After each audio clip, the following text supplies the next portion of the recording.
Dr. Onodera, thank you very much for your time.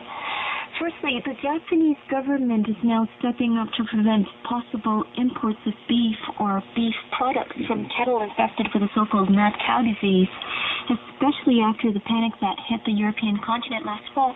Could you tell us about it? Yeah, mad cow disease was, in the former world, it's called bovine spongiform enteropathy.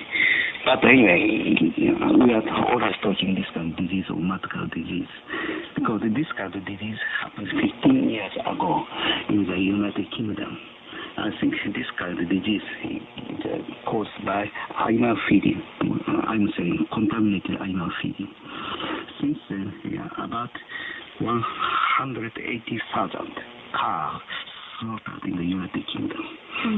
But unfortunately,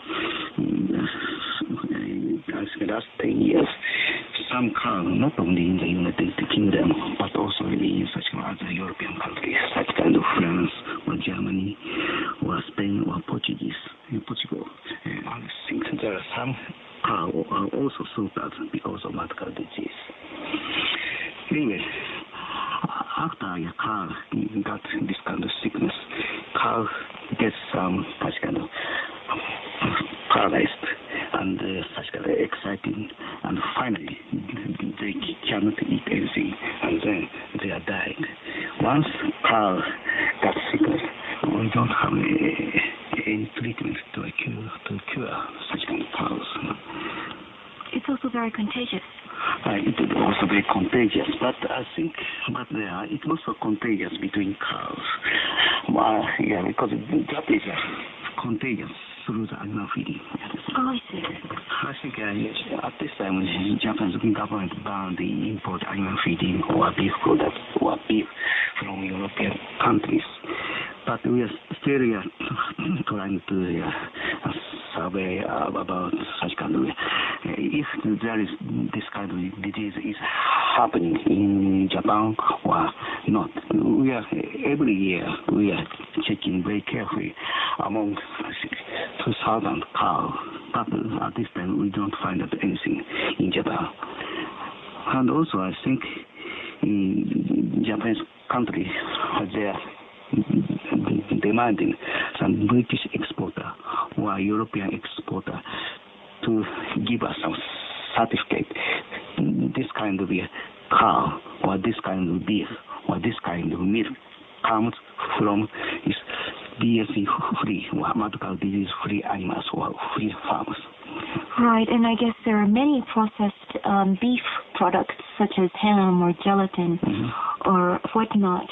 So all these products should be certified when they're imported to Japan. They're working on. Yeah, we are demanding to the European exporters about this kind of certificates.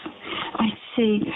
Now, you have explained to us what a mad cow disease is, but what is its links with the Creutzfeldt-Jakob disease?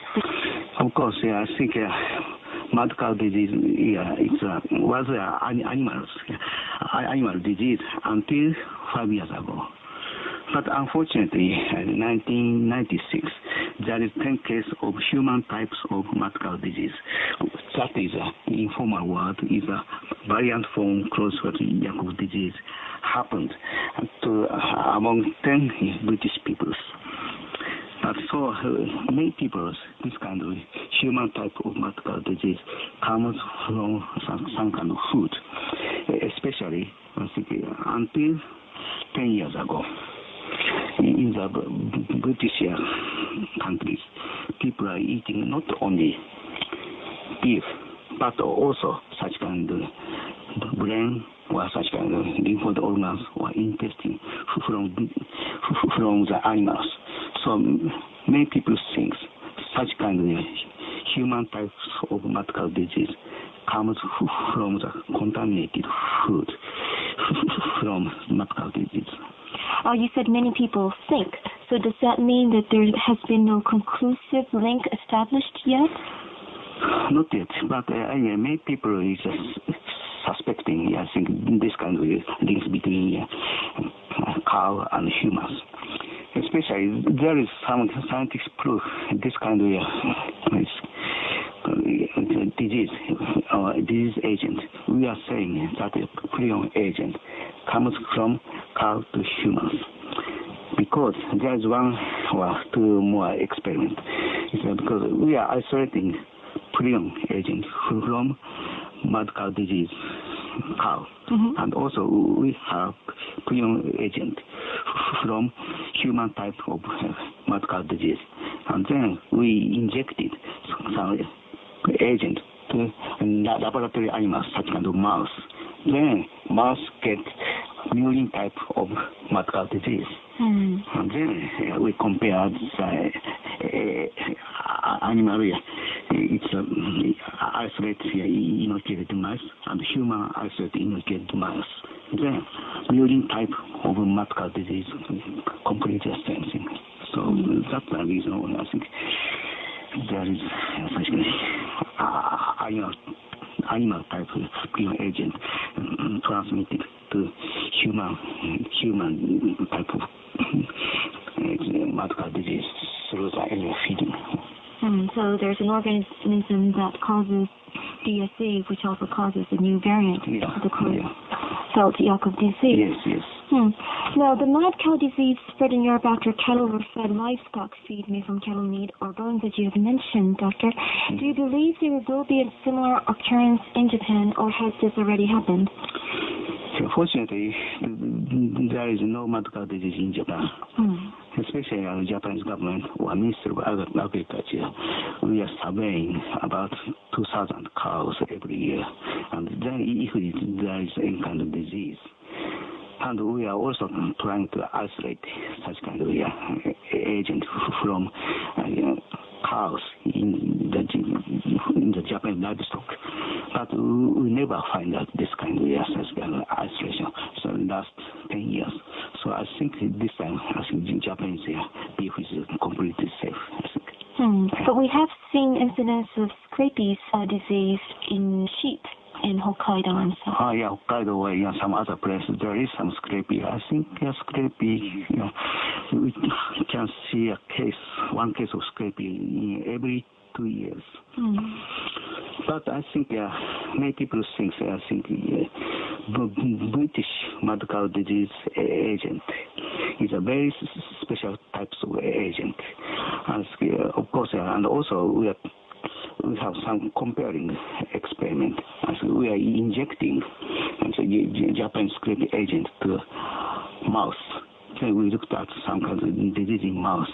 Fortunately, such a scrapie agent infected mouse is quite different from mad cow disease agent infected mouse. So I think Japanese agent is quite different from United Kingdom agent. I think. Very good to know. Now, consumer concerns against food safety has been increasing in recent years in Japan. So, are you saying that there is no reason to panic over a possible spread of mad cow disease here in Japan? Yeah, again, I'm saying Japanese beef is quite safe. Not only beef, also beef products, and also milk or milk products, cheese or butter is quite safe. But I think, sometimes until it's 6 years ago, I think European countries it's exporting some kind of beef such materials to the Japanese companies to use for such kind of medical or some for the drug. But I think even 6 years ago, they are heating such kind of beef products, such kind of beef, such kind of beef or such kind of gelatin or some other kind of collagen or something. They are heating to 100 Celsius degree or up sometimes 1,000 Celsius degree. So in that conditions, mad cow disease agent is completely destroyed. So there is no problem about not only such kind of food, but also some kind of medicated too. Of course, most of our listeners live abroad. How can they prevent themselves from consuming these that's inflicted with the mad cow disease? I think, of course, many such kind of people are traveling all over the world, and when they are going to such a restaurant, they can see some kind of beef in the menu. Of course, they can eat beef. They can see beef such in the French restaurant or German restaurant or in European countries. But if you eat linear beef, I think that is completely safe. Well, maybe I think, as I said earlier, such in the United Kingdom, I think mad cow disease agent was transmitted by some yeast, such kind of beef or beef materials. So it could be a good idea to avoid the minced beef materials. Of course, I think such kind of milk or butter or cheese is completely safe in all over the world. So again, there is absolutely no need to panic, no matter where you live. I think so. Now, finally, diseases caught from animals are definitely on the increase around the world. Yes. How could we best prevent this from happening? Well, I think this science developing, especially genetic engineering, is developing year by year. We have nice genetic engineering technique to isolate some kind of disease agent or some kind of virus or some kind of cause of disease. So I think this year we are developing very sensitive techniques to isolate mad cow disease agent in the European countries. So that's the reason I think last year suddenly mad cow disease cases increased. That is because of such kind of development of isolation technique. So, but if we develop this kind of such a genetic engineering technique or very sensitive immunological detection technique, then we can isolate such kind of agent very easily. Then we